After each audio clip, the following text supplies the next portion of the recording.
Hey! Aujourd'hui je vous retrouve dans une nouvelle vidéo, ça fait longtemps que j'en ai pas fait mais me revoilà, je vais essayer d'avoir un rythme un petit peu plus régulier. Donc aujourd'hui on est là pour faire une vidéo que vous m'avez pas mal demandé suite à une story que j'ai fait sur Instagram. En fait je vous explique. Depuis plusieurs années j'étais à la recherche de trouver un fond de teint ou une bébé crème qui était bien pour ma peau et donc je suis tombée sur celle-ci. Voilà, donc la bébé crème au ginseng Korean Formula de Herborian ou Herborian, je ne sais pas comment on dit. J'en avais un petit peu marre d'avoir des fonds de teint qui avaient vraiment des effets très masques, qui étaient très épais et qui cachaient vraiment toutes les aspérités de ma peau, mais qui cachaient aussi également toutes les taches de rousseur, ce genre de choses. Pour moi, c'était vraiment la crème, bébé crème parfaite. Sauf que, un jour, je suis tombée sur un article qui disait qu'elle avait une formulation absolument dégueulasse. Pour un petit peu vous dépeindre le tableau de cette bébé crème, parce qu'il y a beaucoup de gens qui m'ont demandé en quoi elle était pas bonne, j'ai mis ma petite note ici. Par exemple sur UFC Que Choisir, qui est un comparateur de produits, ils mettent quand même cette crème en risque significatif, c'est-à-dire le maximum, le rouge, pour pratiquement toutes les compositions. Elle est par exemple déconseillée aux femmes enceintes, autant aux ados et aussi aux adultes, donc déjà en termes de spectre de population on est quand même un petit peu pas mal quoi. Dedans il y a magnifique cocktail de perturbateurs endocriniens qui sont avérés toxiques pour la reproduction, des filtres UV qui sont toxiques également parce qu'ils sont des perturbateurs au niveau des œstrogènes et de la thyroïde, donc voilà on est pas mal du tout, ainsi que plein de conservateurs qui ont été avérés toxiques pour le sang et pour le foie, voilà. Et enfin, pour terminer, il y a également du silicone dedans. Alors ça, il faut savoir qu'il y a beaucoup de crèmes, beaucoup de fonds de teint qui utilisent du silicone, également aussi pour les cheveux. En fait, ça permet d'avoir un rendu très lisse. C'est ça qui floute les pores, qui permet vraiment d'avoir un rendu très confortable. Malheureusement, c'est comédogène, ça va vous aider sur le moment, mais si vous utilisez cette crème très régulièrement et surtout que vous la démaquillez mal, en fait ça va boucher les pores et créer des points noirs, des boutons, enfin bon voilà, c'est la catastrophe. Donc en fait cette crème, qui était donc mon meilleur allié depuis ces dernières années, est en fait un calvaire en termes de composition. Alors j'étais super déçue parce que je pensais vraiment être tombée sur la pépite et en fait pas du tout. Donc j'ai essayé de trouver quelque chose qui était comparable en termes de rendu et bien meilleur pour ma peau. Il y a beaucoup de gens qui m'ont conseillé plusieurs marques et ça revenait souvent, donc j'ai essayé de prendre le maximum de ce que vous m'avez conseillé et donc voilà, on va essayer ça tout de suite. C'est parti. Alors pour commencer, j'ai 3 bébé crèmes ou CC crèmes à tester et ensuite on fera les fonds de teint, j'en ai 2. Je vais commencer par celle-ci. C'est la crème teintée Velleda en teinte claire, elle existe aussi en teinte un petit peu plus foncée. Je commence par celle-ci tout simplement parce que je l'ai depuis longtemps et que je l'ai testée avant en fait. Elle promet d'être hydratante à l'huile de jojoba et à l'extrait de concombre. C'est pas compliqué, je l'ai détestée. Je suis plutôt fan normalement de cette marque Velleda qui est une marque française, qui est plutôt cool parce que tous les produits sont bio, à base d'huile essentielle etc. Donc pour l'instant je leur faisais plutôt confiance. Et là franchement c'est vraiment un fail sans nom. En fait elles se font très mal sur la peau. En fait on peut voir un peu ce que ça donne. C'est-à-dire que c'est pas du tout uniforme. C'est impossible d'avoir quelque chose d'uniforme. C'est-à-dire que ça va faire des paquets à un endroit et à côté ça va être complètement lisse et le produit s'en va complètement. C'est presque comme si on avait à faire une espèce de crème un peu biphase où il va y avoir des endroits où il y a du pigment et d'autres pas du tout. Et surtout, une fois qu'on a complètement appliqué le produit, vous pourrez le faire sur le visage, c'est exactement pareil. Et clairement, on n'aurait rien mis, ça serait pareil. En termes de couvrance, on est sur du 0 pointé. Alors ils disent que la couvrance est modulable, on peut en mettre plusieurs couches, on peut en mettre plus, on peut en mettre moins. J'ai tout essayé, c'est... Et surtout, le truc c'est que quand on vient de mettre de la crème, ou même qu'on a attendu un petit peu, elle peluche. Voilà, regardez ça. Elle est pas unifiante, elle est pas couvrante. Et en plus, surtout, elle est pas donnée. Donc très honnêtement, ça pour moi c'est vraiment un fail de la part de Velleda et je suis plutôt assez déçue. D'ailleurs je ne l'ai pas retrouvée sur leur site donc je suis pas vraiment sûre en fait qu'ils continuent de la produire parce que j'ai vu que vraiment elle avait des mauvais avis partout, donc c'est un achat que je réitérerai évidemment pas. Ensuite donc je suis allée en parapharmacie et je suis tombée sur cette bébé crème que vous m'avez conseillé plusieurs fois de la marque Melvita. Melvita c'est une marque ardéchoise, donc française. Ça c'est la seule d'ailleurs de tous les produits que je vais vous présenter qui est 100% made in France. C'est pas donné, cette crème elle vaut à peu près 25,50 €, quelque chose comme ça. Et celle-ci c'est donc la Nectar de rose bébé perfecteur de teint hydratation intense. Dedans il y a de l'eau florale de rose, donc qui est connue pour être apaisante. Voilà, qu'est-ce qu'ils disent de plus? Hydrate intensément et unifie pour un teint frais comme une rose toute la journée. Ça a l'air pas mal, donc j'ai pris la teinte claire évidemment. Et donc je vais essayer, j'ai même pas sorti encore. Voilà, bon la contenance est bien. Ok, parfait. Je vais surtout me démaquiller pour commencer, parce que faire un test de ça. Hop, mon démaquillant, pour ceux qui vont demander, c'est le Bioderma Sebium H2O. Il est bien, il assèche pas trop la peau.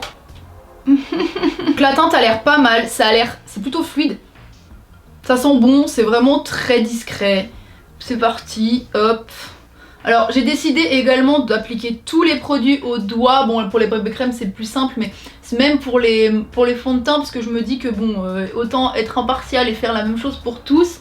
Et puis surtout, bon, tout le monde n'a pas forcément de pinceau ou de Beauty Blender chez soi. D'ailleurs le Beauty Blender c'est quand même pas super écologique, étant donné que la moitié du produit se met dedans. Bon, on n'est pas sur une super couvrance non plus, hein. En soi, là j'ai un petit bouton, on va voir ce que ça donne. Elle est vraiment très liquide, hein. Ouais. Bon. Ouais, c'est pas hyper couvrant sur les cernes, hein. Non plus, hein. Faut savoir que j'ai une peau qui est un petit peu bizarre pendant longtemps. Enfin bizarre, je pense qu'il y a plein de gens qui ont ce type de peau également. Pendant longtemps j'ai eu pas mal d'acné, j'ai fait Roaccutane quand j'étais au lycée. Et ensuite j'ai continué à avoir un petit peu des boutons, mais vraiment des boutons hormonaux, tout ce qui est mâchoire et autour de la bouche. Je pensais que j'avais une peau grasse, donc j'ai beaucoup utilisé de produits pour la peau grasse, pour le sébum, ce genre de choses. Et par contre vraiment toute cette zone là va vraiment être super sèche, donc souvent je pèle un petit peu là et tout, donc c'est un peu compliqué de trouver des produits qui sont un petit peu mixtes quoi, un petit peu comme ma peau. Je pense que c'est ça une peau mixte en fait. Ça te cache pas du tout mes taches de rousseur, et c'est vraiment ce que je demande aux produits en fait. Je demande vraiment qui me couvre mes rougeurs mais sans cacher complètement ma peau quoi. Ce que je pouvais reprocher à certains fonds de teint qui sont vraiment très très couvrants. En fait je veux un entre deux. Donc quand je me suis démaquillée, je sais pas, j'ai dû frotter comme une maboule, je suis toujours un peu rouge, mais enfin bon, on voit toujours que du coup les rougeurs restent un peu. Bon, en termes de couvrance, très sincèrement c'est pas extraordinaire. J'avais vu sur le site qui disait que la couvrance était plutôt moyenne et modulable, et pas mal de gens qui disaient qu'elle était vraiment bien. Alors je trouve que elle est très agréable, mais finalement le rendu est un petit peu similaire à la Velleda dans le sens où elle est pas très couvrante. Par contre elle est bien plus facile à appliquer et elle a pas ce côté qui fait pelucher. Donc là j'essaye, non ça peluche pas du tout. Je pense que c'est une super crème pour l'été, quand on n'a pas besoin d'avoir une énorme couvrance, qu'on a une peau un petit peu plus jolie. Enfin, en tout cas moi c'est mon cas. Le troisième produit que je vais vous présenter, c'est une CC crème, et c'est une marque que j'ai commandée sur internet, la marque Madara. Alors ça on me l'a énormément conseillé. C'est une marque qui vient de Lettonie, qui a été créée par 4 femmes. Voilà, donc elle est sous le label EcoCert, c'est-à-dire qu'elle est bio. Tous leurs packaging sont recyclables et pour la plupart recyclés. Elle emploie plus de 77% de femmes. Et en plus, pour terminer ce tableau merveilleux, la marque reverse une partie de ses revenus à une ONG qui protège les femmes des violences domestiques. Voilà, donc on est plutôt sur une marque cool. Elle s'appelle donc City CC, hyaluronique anti-pollution, CC crème, SPF 15. Donc SPF 15, ça c'est cool. Moi j'aime bien quand même quand il y a une protection solaire. Après c'est mieux quand ce sont pas des filtres chimiques. Là c'est pas du tout le cas. C'est donc des filtres minéraux. Dedans, il y a, je regarde ma feuille, de l'écorce de chêne, des feuilles de thé vert, des pépins de raisin et plein d'antioxydants. Bon, très sincèrement, on dirait que je me suis pas maquillée avec la Melvita, mais... Elle coûte quand même 27 €, donc c'est pas donné pour une CC crème. On est toujours moins cher que la Herborian qui est trouvable autour de 30-35 €. Elle est plus chère chez Sephora d'ailleurs, donc faites attention. En général, elle est moins chère en parapharmacie. Donc, le petit embout, toujours pratique. Alors, elle a l'air bien épaisse. Bien épaisse, on dirait presque un fond de teint en fait quand on regarde. Hop, hop. Alors vraiment, ça n'a rien à voir. Mais genre rien à voir du tout. Dans le sens où ça a l'air beaucoup plus couvrant déjà. Bon, la couleur elle est bien. Elle est un peu plus foncée que l'autre. Ah si, ça sent, il y a une petite odeur en fait. Une petite odeur très légère. Ah bah la couvrance ça n'a rien à voir. Ok, ça n'a rien à voir. En fait on est assez similaire au niveau de la couvrance je dirais à la Herborian. Franchement. Elle est un poil plus foncée peut-être. J'ai l'impression que ça estompe vraiment bien le rouge. Après les cernes un peu moins. Le finish je dirais qu'il est un peu plus gras par contre. Ça correspondra peut-être pas aux peaux qui sont justement grasses. Là où la Melvita, j'ai l'impression qu'elle rentrait très vite dans la peau, là on a un côté vraiment crème quoi, soin. On va mettre juste un poil de blush, j'en mets pas beaucoup parce que sinon ça ressemble à rien. C'est joli. Et un peu de mascara, vite fait. Si j'arrive à le retrouver, bâtard, hop, il est là. Donc c'est le mascara, pour ceux qui vont me demander, Better Than Tex de chez Too Faced, cher, bien mais très cher pour ce que c'est. Ça je suis fan, ouais elle est vraiment bien. En tout cas les deux sont plutôt pas mal mais vraiment avec une grosse préférence pour celle-ci. Voilà, et puis bon comme on est sur des bébés et CC crème, on n'a pas ce problème justement de fond de teint qui vient se mettre dans les petites rides, ça je déteste. J'ai l'impression d'avoir 95 ans quoi, je veux dire quand j'ai un fond de teint qui fait ça, vraiment la tac et la tac.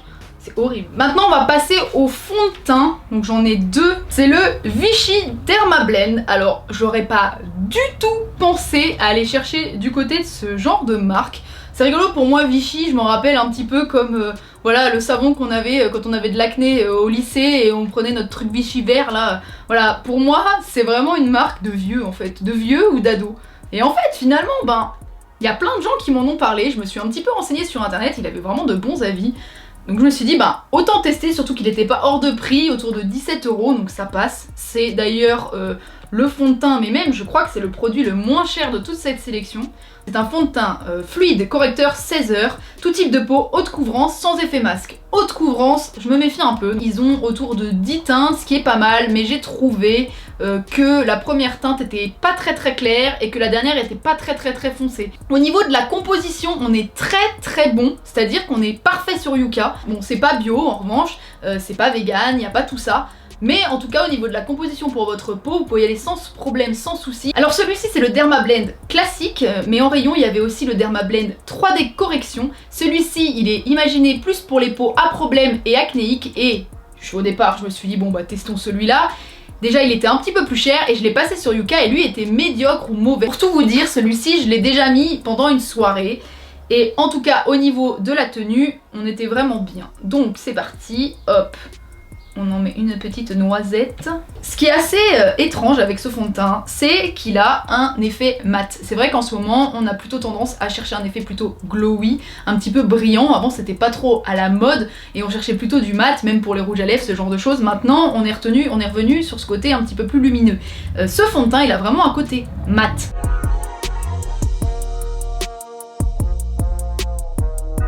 Donc là on est vraiment sur un vrai fond de teint, donc c'est différent de la bébé crème de tout à l'heure, et ça se voit. Ce qui est assez étrange, c'est que quand on le voit comme ça, il est plutôt orangé, je me suis dit clairement que ça n'allait pas aller, et en fait quand on l'étire, il se fait pas mal à la peau. Il est beaucoup moins... Alors ce qui est vraiment bizarre, et ça j'ai jamais vu ça avec un fond de teint, pourtant honnêtement j'en ai testé plein, c'est la première fois que je ressens ça. J'ai l'impression de mettre un fond de teint sec, c'est trop étrange. Vraiment, c'est trop étrange. Pas sec dans le mauvais sens du terme, mais en fait, il a vraiment un aspect poudré. J'ai pas du tout la peau grasse, j'ai la peau, j'ai l'impression d'avoir rien mis. Bon, niveau couvrance, on est très bien. Très sincèrement, on est très bien. On est bien parce que c'est pas non plus trop. Alors, en fait, moi, ce qui me fait juste un peu peur avec son fond de teint là, c'est pour les peaux qui sont vraiment très sèches. Parce que j'ai l'impression quand même qu'il marque un tout petit peu les sécheresses. Alors, il me dessèche pas du tout la peau, c'est pas ce que je dis, mais il a pas ce côté très hydratant de certains fonds de teint ou certains bébés crèmes comme celle d'avant. On parle toujours des marques toujours super connues, Urban Decay, tous ces trucs là, et finalement on va pas chercher du côté de ces marques là, et celui-là je suis vraiment très agréablement surprise. Je pense que pour les peaux mixtes et les peaux grasses, il doit être pas trop mal, surtout qu'il est pas du tout comédogène, donc ça c'est super. Après pour les peaux très sèches, je pense que il sera peut-être un peu limite, ou du moins il faudra vraiment mettre une vraie crème hydratante avant. Bon là, moi j'ai tendance des fois à avoir des petites peaux là, j'ai pas du tout hydraté, la preuve j'arrête pas de me racler le visage avec ça depuis tout à l'heure, et franchement là j'ai rien du tout. Là il est clairement en train de détrôner mon fond de teint fétiche, celui que je mets vraiment quand j'ai des grosses soirées, ce genre de choses, et que je veux vraiment avoir un côté très maquillé on va dire, qui est le Urban, pas du tout, Idol Ultra de chez Lancôme, qui est vraiment pas donné mais qui est vraiment bien. Franchement là, je préfère, honnêtement je préfère, et surtout il coûte 5 fois moins cher donc... Enfin, le dernier fond de teint qu'on m'a conseillé, et c'était ça finalement, je le garde pour la fin parce que c'était le conseil majoritaire de la population d'Instagram. C'est le fond de teint de chez Madara, Skin Equal, donc pareil, même marque que tout à l'heure, vegan, cruelty free en plus, j'en avais pas parlé mais il y a aussi ça. Donc ça c'est la teinte, la deuxième teinte 20 Ivory. Et eux, ce qui est vraiment super cool, c'est que là pour le coup la teinte claire est très claire et la teinte la plus sombre est très sombre, donc il y a vraiment une large panel entre les deux. Dedans on a donc de l'acide hyaluronique qui est pas mal quand on commence à avoir des petites rides, mais ce n'est pas seulement pour les peaux matures parce qu'il a quand même ce côté hydratant qui est quand même bien pour tout type de peau, des vitamines C et E, des extraits de myrtille, également du zinc qui là est plutôt purifiant et de l'aloe vera, donc tout un tas de choses plutôt cool. Il est SPS 15 et toujours avec des UV filtres minéraux. Voilà, là on est sur un produit qui coûte 33 €, donc on est encore sur du classique plus on va dire. Voilà, petite contenance pratique. Hop, petite pompe. Vu comme ça il a l'air hyper clair. Hein. Ce qui est cool c'est qu'il est également non comédogène, donc pour les peaux qui peuvent avoir des petits points noirs et des petits points blancs, des petits kystes pourris comme moi, ben c'est parfait. Dernier démaquillage, et d'ailleurs on va revenir 30 secondes sur du coup le Vichy, voir s'il part bien, parce que c'est sûr que quand on a un fond de teint qui est quand même très couvrant, on sait jamais comment il va partir. Oula, c'est très étrange comment il se démaquille, regardez je vous montre. Alors en fait il se démaquille mais il fait des bouts, il fait des trucs comme ça là, hop, ça fait, on voit la trace de ma lavette là. Bon, alors beaucoup plus fluide, là ça n'a rien à voir, là on est sur un produit qui est vraiment plus liquide. Ah, c'est pas du tout la même application, c'est hyper doux. Ça sent quoi? Ça sent bon, ça sent un peu le gâteau, mais pas trop. Alors ouais, donc ça n'a rien à voir. Ça n'a rien à voir du tout. Là, ça sent vraiment bon. Oh, j'adore l'odeur, c'est juste ce qu'il faut quoi. On enlève ça. Bon, toujours au doigt, hein, toujours très simple. Au moins on se rend compte si l'application est facile. Alors là, j'ai vraiment l'impression de mettre une crème en fait. La couvrance est un peu moins bonne que l'autre, mais en même temps, je pense que c'est pas mal si on a envie d'un fini un petit peu plus léger. En revanche, au niveau de l'aspect sur la peau, on est sur quelque chose de bien plus gras. Alors là, c'est par contre rien à voir au niveau du fini. Le fini est 15 fois plus lumineux. Je sais pas si on voit bien, mais ça brille quoi. Ça brille, mais dans le bon sens du terme. C'est pas genre... Honnêtement, il est beau. Hein. Ah, le fini est trop beau, je suis fan. J'ai également profité de ma commande pour acheter un highlighter chez Madara. J'en ai profité parce qu'il y avait des ventes usines, c'est-à-dire que quand certaines fois les packagings sont un petit peu abîmés ou que les dates de péremption sont un petit peu proches. Bon là on est quand même sur quelque chose qui se périme en 2023 donc ça va. Hein. Et surtout je l'ai pris parce qu'il disait qu'on pouvait le mélanger justement un petit peu au fond de teint pour avoir encore quelque chose d'encore plus glowy. On va essayer en tant qu'à faire. Hop, je mets un tout petit peu, une petite pompe, une mini pompe de fond de teint et on va essayer de mélanger avec ça. Donc là c'est une teinte qui est très rosée, c'est joli en tout cas. Hop, on va mettre une goutte, j'en mets que d'un côté, ok. On va faire moite-moite. Bon, du coup ça le... Comme j'ai pris un highlighter qui est plutôt rosé, qui est plutôt clair, bon ça à ce côté, ça, je pense que ça éclaircit un poil le fond de teint. Ah par contre là c'est ultra lumineux, mais genre ultra. De ce côté là c'est le fond de teint Madara tout seul et de ce côté là le fond de teint Madara avec l'highlighter en plus. L'highlighter s'appelle Cosmic Drop. Oula. Petite poudre bronzante, alors ça c'est une bourgeois que j'ai acheté en grande surface. Très honnêtement elle est très bien. J'ai toujours peur d'avoir la gueule orange parce que je suis un peu claire quand même de peau. Et en fait avec ce truc là, ben non c'est bien. Je vais ressortir mon petit gloss que j'avais tout à l'heure là. J'avais un petit gloss, hop. Ça c'est un gloss de chez NYX Chromatique. Chromatique, voilà. Gloss chatoyant pour les lèvres. Alors chatoyons-nous, comment il s'appelle celui-là? Fair Play. Bon bah voilà, c'est fini, j'ai testé tout ce que j'avais. J'espère que cette vidéo vous a plu. J'espère que comme moi vous avez réussi à trouver potentiellement des alternatives à la BB crème Herborian, si en tout cas vous en étiez fan. Je crois que je vais définitivement pouvoir lui dire adieu, hein. Voilà, ça dégage. En tout cas, vraiment gros coup de cœur pour la marque Madara. Vraiment ces deux produits sont super et n'oubliez pas des fois d'aller voir aussi également sur des marques qu'on connaît tous mais qui finalement ne font pas forcément partie de notre quotidien. Un poil peut-être déçu de celle-ci qui est chère je trouve pour ce que c'est. On se retrouve bientôt dans une prochaine vidéo, j'espère que vous avez apprécié me voir en youtubeuse beauté. D'ici là, n'oubliez pas de vous démaquiller le soir avant de dormir parce que sinon ça fait des boutons et que si vous avez des boutons, ce n'est pas forcément parce que vous avez la peau grasse. Allez, bye bye!